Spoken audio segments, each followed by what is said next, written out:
Welcome back, everybody, to another episode of The Movie Social. We are your hosts, Ricky and Stephen. Hello, people. Hello, people. Hello. Today's episode, we're going to be doing a spoiler review of the new movie, Tenet. Yes, it finally came out. We are happy that we went to brave the outdoors to go see this. It was a long wait, and it was worth it, because this movie is everything. Agreed. As you can probably see in our spoiler-free review, that this movie was phenomenal. It had action. It had, I want to even say, a little bit of romance moments A little in bit. there, because you can see between David Washington's character and the female character, there was some tension There's and a little bit of tension there.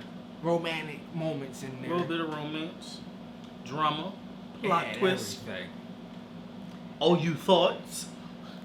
All I'm gonna say is come there with your thinking caps on now, because like most of Christopher Nolan's movies, he's gonna have you think. Hey, and no disrespect to anyone's significant others, but we know that during movies, a tendency to say, "What's going on?" I don't know. I'm watching a movie with you, so leave those people at home for this one. This movie is gonna have you go see it a few times to fully understand it. Yes. But it was phenomenal, especially the part I liked the most was the car part, the car chase on the highway. That was your favorite part? That was one of, not my favorite, but probably my second favorite. I think at this very moment, me and Rick are going to be thinking of that. My favorite part was in the first half of the movie. He goes into the room and says, "It hasn't happened yet." And then they start fighting. No, they start fighting backwards. But then later on in the movie, now that part, yes, that was my favorite part later on. He found out he was fighting himself. Yo, I was like, that was so dope. First of all, just to have you fighting your own self, I gotta know. We gotta see behind the scenes for this. Was he truly fighting alone behind the scenes, or was he fighting a stunt double? Because if he was fighting alone, that is phenomenal. The way he played this, because yeah, they could have probably did him fighting alone and then just switched everything around and make it that every move he does, he's doing it on the other side in a way, but you never know. I think it was a stunt double. For the way it was, certain parts wasn't a stunt double, because like the part where he like pushed his face aside and just was like looking at him. Yeah. I don't think that was a stunt double. But like definitely certain aspects definitely was a stunt double. It was amazing because like what it did was it showed you the movie in a certain parallel, right? And then closer towards the end, it basically showed the movie parallel to what was going on, but in reverse. It was amazing, yo. And that's why it's 2.5 hours.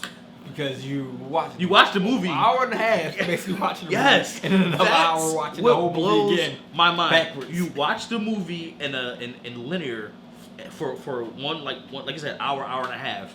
And then the rest of the movie, you basically watch the movie in reverse. That thinking is absolutely genius. It was amazing to watch.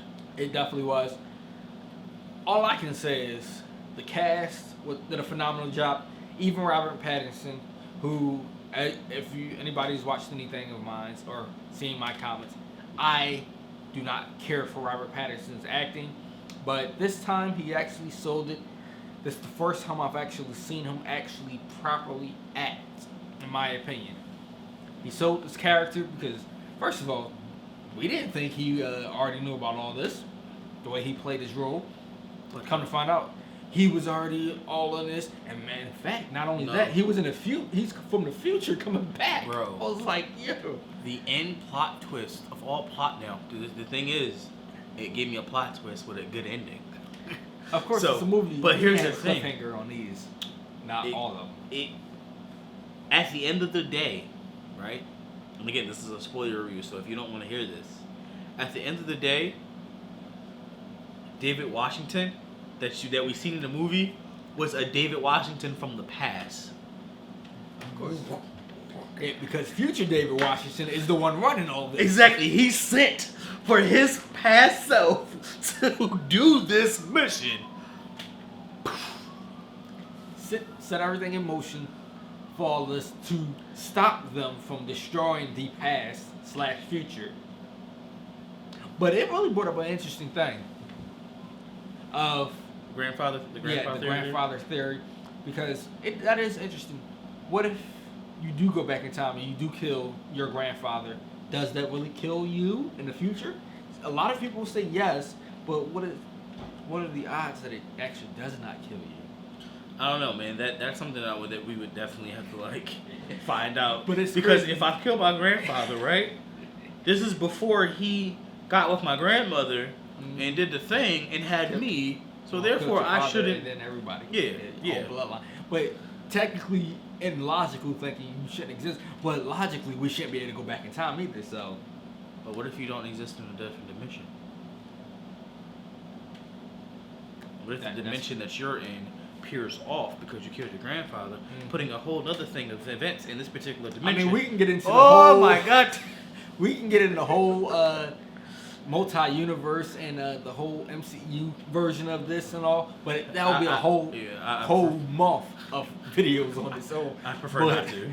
That's how this had you thinking. Even when they started talking about it, you could see David Washington's character like, okay, so but what if? Yeah. But also one thing I really thought was interesting was if you got hurt by a bullet or a weapon that was already inverted, it could actually kill you unless you went back in time to heal your body, which is wild. And these and it's so weird because I don't want you to think of these things. They're time machines, but they're more so called turnstiles. Because when you go into the thing, like when you're heading towards the turnstile, on the something window, I forget the name of it. Yeah, you see yourselves coming from the other side. Yeah, and if you don't, then something's messed up and you're stuck. Yep. And all in all, ladies and gentlemen, highly recommend you go see this movie. And like we said, the 2.5 hours with your mask on is very worth it. I felt safe, and I mean, I wasn't like hyperventilating or anything. No, I felt safe. Yeah, and we're definitely going to be releasing a video this weekend of how we felt going to the movies now twice with our Within the masks past, on what, the panel. 4 days? Yep. 4 or 5 days? Mm-hmm. But let us know in the comments below, what was your favorite moment of the movie? Did you like the movie or did you not like it? Are you still confused? Are you stuck on parts? Let us know in the comments below. Until next time, see you.